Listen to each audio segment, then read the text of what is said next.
धाकड़ खबर, बेखौफसुमा बेबाक अंदाज।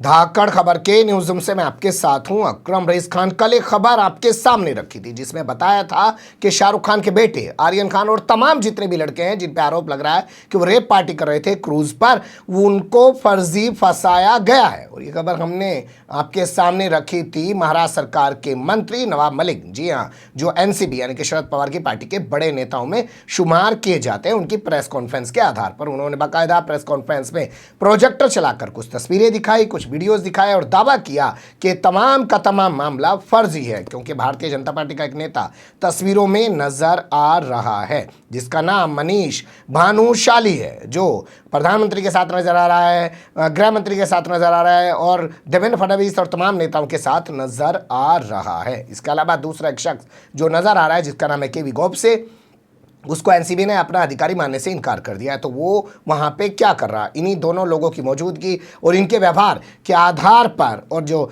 सीजर बनाया गया था, सीजर बना था जोनल ऑफिसर के ऑफिस में, जबकि सीजर उसी जगह बनता है जहाँ पे छापेमारी की गई हो।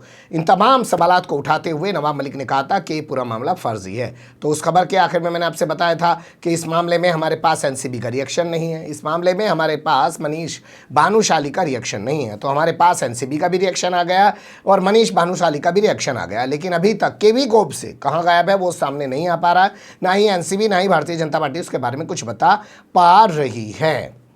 लेकिन मुझे लगता है कि आज के ताज़ा हालात से आपको अवगत कराएं और ये बताएं आपको कि एनसीबी का रिएक्शन आने के बाद और मनीष भानुशाली का रिएक्शन आने के बाद एक और ट्वीट किया है नवाब मलिक ने। उससे पहले मुझे लगता है आज के हालात पर नज़र डाल लेनी चाहिए। देखिए, आज है 7 अक्टूबर, 4 दिन की जो है रिमांड मिली हुई थी। आज रिमांड के मुताबिक सभी आरोपियों को जेल में पेश किया जा रहा है। जब मैं खबर आपके सामने रिकॉर्ड कर रहा हूँ तो क्लियर नहीं हो पाया है कि उनको जेल भेजा जाएगा या फिर से उनको एक बार एनसीबी की रिमांड में दिया जाएगा, क्योंकि एनसीबी ने अभी तक की खबर के मुताबिक 4 दिनों की रिमांड और मांगी है। तो इसलिए हम उस खबर के बारे में अपडेट नहीं कर रहे हैं।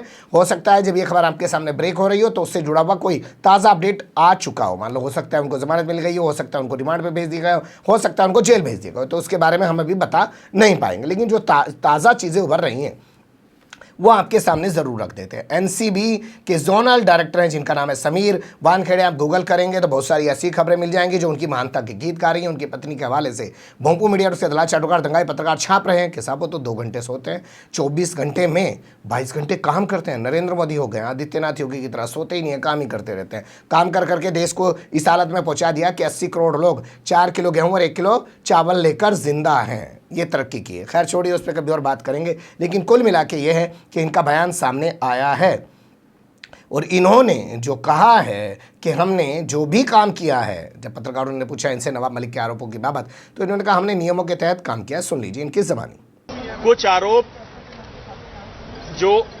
हमारे ऑर्गेनाइजेशन पे लगाए गए हैं, मैं कहना चाहूंगा कि वो बेसलेस हैं और सभी प्रक्रिया फॉलो करते हुए, सभी रूल्स फॉलो करते हुए हम लोगों ने कार्रवाई की है। सुन लिया आपने इनकी ज़बानी। बाद में जब पत्रकार और सवाल पूछने लगे तो इन्होंने जवाब देना गवारा नहीं समझा। ये तो तमाम पूरी सरकार के दौर में सरकार की हालत है, तो अधिकारी भी तो उसी सरकार के हैं, वही सब तमाम चीज़ें करेंगे, तो इन्होंने जवाब नहीं दिया। इसके बाद बात कर लेते हैं मनीष भानुशाली की। तो मनीष भानुशाली कल से लगातार इंटरव्यू दे रहा है, जब से जो है नवाब मलिक ने प्रेस कॉन्फ्रेंस की है और एक के बाद एक तमाम लोग उसका इंटरव्यू ले रहे हैं। मैं पहली क्लिप आपके सामने रखने जा रहा हूं आज तक चैनल की, जिसमें उन्होंने कहा कि वहां से लोगों को निकाला जा रहा था, सभी लोग निकल रहे थे, उस भीड़ में मैं भी शामिल था, गाड़ियों में बैठ रहे थे, तो मैं इसलिए वहां पे नजर आ रहा हूं। उसकी ज़बानी सुन लीजिए। हमारे साथ थे, फिर सारे लोग वहां से निकले। उसमें आरोपी भी थे, उसमें एनसीबी के अधिकारी भी थे, उसमें मैं भी था। जो गाड़ी में जगह मिला, जैसे मिला, तो मैं भी उन एनसीबी ऑफिस में उनके साथ ले गया। सारे लोग एक साथ चल रहे थे, छोटी सी जगह थी, इसके लिए वीडियो में ऐसा दिख रहा है कि मैं उसको पकड़ रहा हूँ। अच्छा, इसके अलावा उसने बाद में एएनआई को एक लंबा चौड़ा इंटरव्यू दिया। एएनआई को इंटरव्यू देते हुए उसने बताया कि नवाब मलिक ने गलत आरोप लगाए हैं और इसमें बीजेपी का कोई लेना देना नहीं है। यानी कि वो साफ कर रहा है कि बीजेपी का कोई ताल्लुक नहीं है। ये ज़रूर बीजेपी का नेता है, ये बता रहा है, लेकिन बीजेपी का कोई लेना देना इस पूरे मामले में नहीं है। तो इसकी ज़बानी सुन लीजिए। नवाब मलिक साहब ने एकदम गंभीर और गलत आरोप मेरे पे लगाया है इसमें सरकार, इसमें कोई हमारे बीजेपी पार्टी का लेना देना नहीं है, किसी नेता का लेना देना नहीं है। 1 तारीख को जानकारी मिलने के बाद 2 तारीख को ये कार्रवाई की गई। 2 तारीख को कार्रवाई के टाइम पे मेरे पास कुछ नई इन्फॉर्मेशन आ रही थी, इसके लिए मैं एनसीबी के अधिकारियों के साथ था।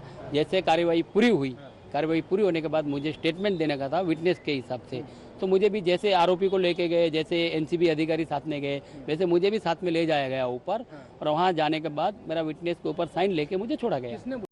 सुन लिया आपने। तो इसके इंटरव्यू इतने ज़बरदस्त चलाए जा रहे हैं, लेकिन वो सवाल नहीं पूछे जा रहे हैं जो कि नवाब मलिक ने असल में उठाए। हम समझ सकते हैं पूछने का डायरेक्शन, और कितना पूछ सकते हैं, ये डायरेक्शन कहाँ से किसको दिया जाता है, ये किसी से ढका छिपा नहीं है।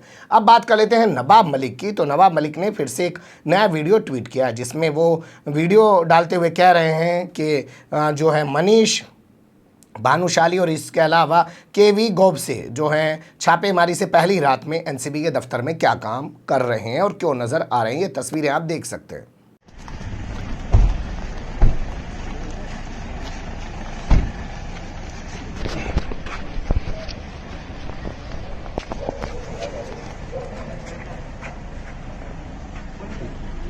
महेश भूपति, क्या नाम इनका?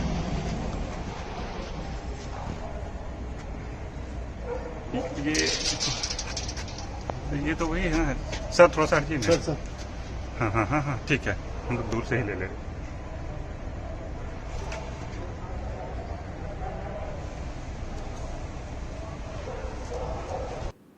देख लिया आपने तस्वीरों को। इन तस्वीरों को शेयर करते हुए नवाब मलिक ने फिर से सवाल उठाए। यहाँ कई सारे सवाल बाकी रह गए। मैंने जैसा आपको बताया कि हम भी देश के 3 अखबारों में काम कर चुके हैं। ग्राउंड जीरो पे काम करने का मौका मिला। ये अलग बात है कि आज मैं जाता नहीं हूँ कहीं, यहीं स्टूडियो से बैठ के तमाम गीत आपके सामने गाता रहता हूँ। लेकिन एक अहम चीज़ आपको बताता हूँ, पुलिस हो, एनसीबी हो, या इसके अलावा जितनी भी ये जांच एजेंसियाँ होती हैं, ये अपनी रिपोर्ट में लिखती हैं मुखबिर से मिली सूचना के आधार पर हमने फला जगह छापेमारी की। मुखबिर का कभी नाम नहीं खोलती हैं। और ना ही सुप्रीम कोर्ट, मैं बहुत जिम्मेदारी से ये बात आपको बता रहा हूँ, स्थानीय कोर्ट तो छोड़िए, सुप्रीम कोर्ट भी कभी पूछता नहीं है कि आपका मुखबिर कौन है। इसको आप और विस्तार से समझ सकते हैं। राफेल की फाइल उठा के जिस वक्त द हिंदू अखबार में इमरान ने छापनी शुरू की, तो भारतीय जनता पार्टी की मोदी सरकार ने कहा कि इन्होंने फाइल को चुरा लिया। इस पूरे मामले को लेकर सुप्रीम कोर्ट चली गई। तो सुप्रीम कोर्ट ने जानते हैं क्या कहा कि पत्रकार से ये नहीं पूछा जा सकता है कि उसके पास दस्तावेज कैसे पहुंचे।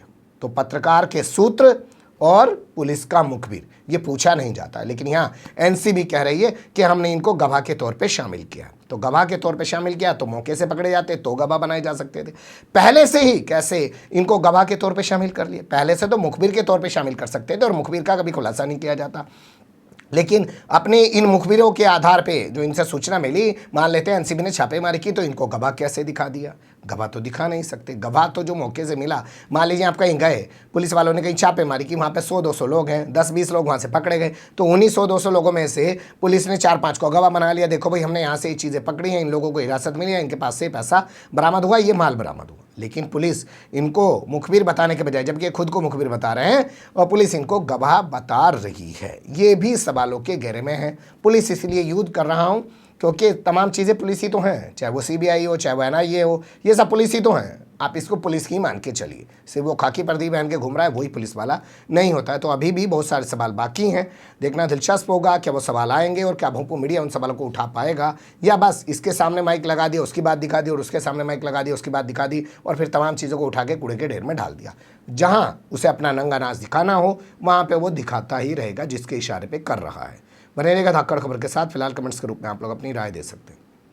खबर को लाइक कर सकते हैं, चैनल को सब्सक्राइब कर सकते हैं, और ज़्यादा से ज़्यादा हमारी खबरों को शेयर कर सकते हैं। फिर ऐसे ही किसी सुलगते हुए या उलझते मुद्दे लेकर मैं आपके सामने हूँगा हाजिर। फिलहाल अभी मुझे दें इजाज़त।